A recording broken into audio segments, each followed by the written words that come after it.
Alright, so for this week in pose practice, I found myself struggling to finish things a lot of time.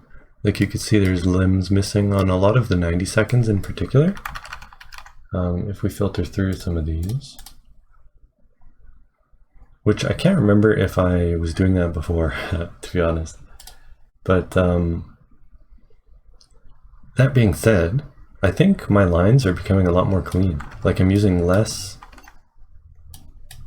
it's not as messy. Like some of the places where there's a lot of overlap are kind of messy as I'm thinking through what's going on. I'm becoming more accustomed to this system. See, like all of these lines in here have a purpose. I'm thinking about what each of these lines are. They aren't really, they're more deliberate than they used to be. Yeah, like I'm having trouble finishing some of these quicker ones. Maybe it's just the last couple days in particular, and maybe it's a constant problem. I honestly can't quite remember. Again, the balance is feeling a lot better. And proportions, I think it's turning out a little better. I'm still a little struggling. I feel like I'm struggling a little with the legs. And kind of like this general area. Like I think I'm making the torso too long, and that's extending the overall central body mass a little bit. Like you can sort of see here. Maybe he's a little lanky. That's just a really quick overview. I usually start with the head. So if you start with a circle, I'll do like a front view and then like a side plane. So there's like a center line. And the eyes are kind of, where were they? Are they at the bottom? And then the head is something like this. So here are the eyeballs. Hey, maybe it's not that low, but something like that. And then the ears, where are the ears? I think the top of the ears are kind of at the top of the eyes. I think that's what it is. And then the bottom of the ears is around the nose. And then for doing the neck, boy, it's been a long time since I thought about this. Doing the neck, you kind of draw. So there's a really good artist by the name, he's on YouTube. A Japanese manga artist who, I think he streams, I don't remember, but he has a bunch of tutorials where he doesn't even talk. He just kind of draws the characters and like he shows how to, I'll link it in the description of this video. But it's kind of, most of what I've been doing with the mannequin is using his systems. So the neck, you kind of connect a triangle from the bottom of the ears. And then in the side plane, I'll show this a little better, but it creates a cylinder that's a little bit rotated. And that's kind of the neck. This might be a little long. Like I said, I can't remember exactly all of this, right? But and then for the torso, usually what I'll do is about a little bit up from the back of the neck, kind of comes in. And then your shoulders are like around here. And then the torso comes in like that. And in terms of width, it's about 1/2 of a head out again on each side. From here, in terms of how far down, I'm not sure. That's something I need to revisit. But it looks about okay. Something like this. This is kind of the rib cage, if you think about it. So if you continue the center line down, the ribs would kind of be like this, right? So here's the shoulder.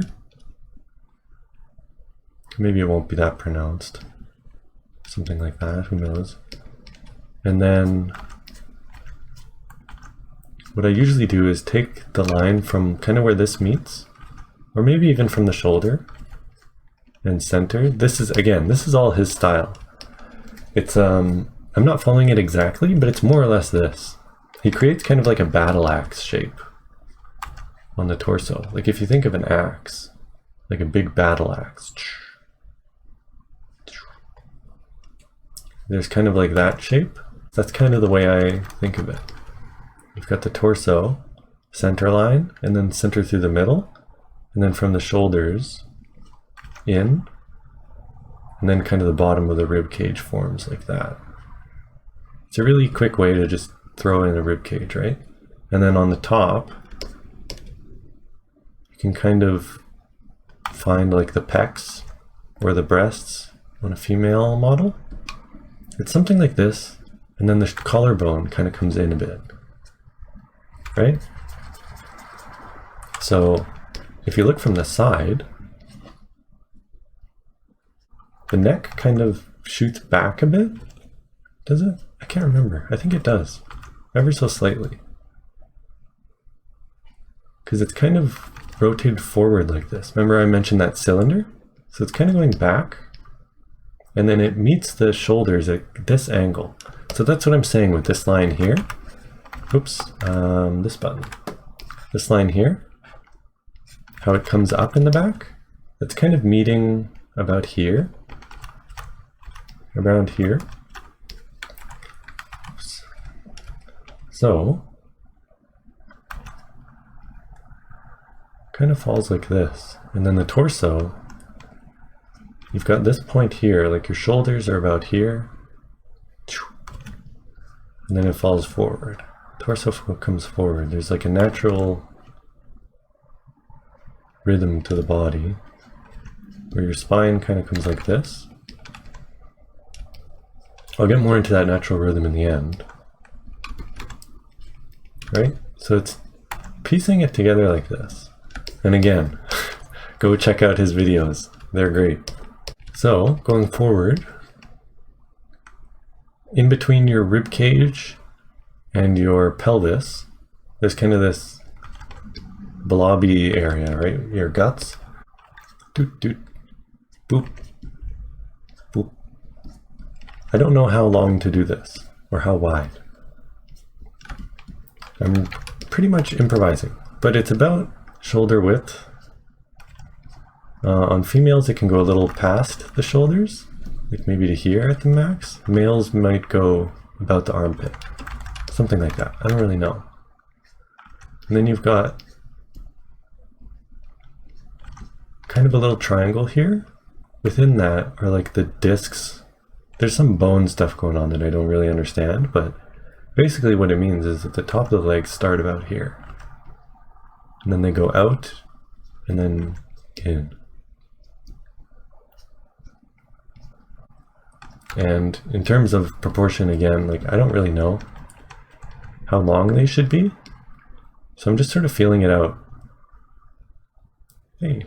And legs are something I struggle with the most. So I won't go too in depth on them here because I don't really understand them.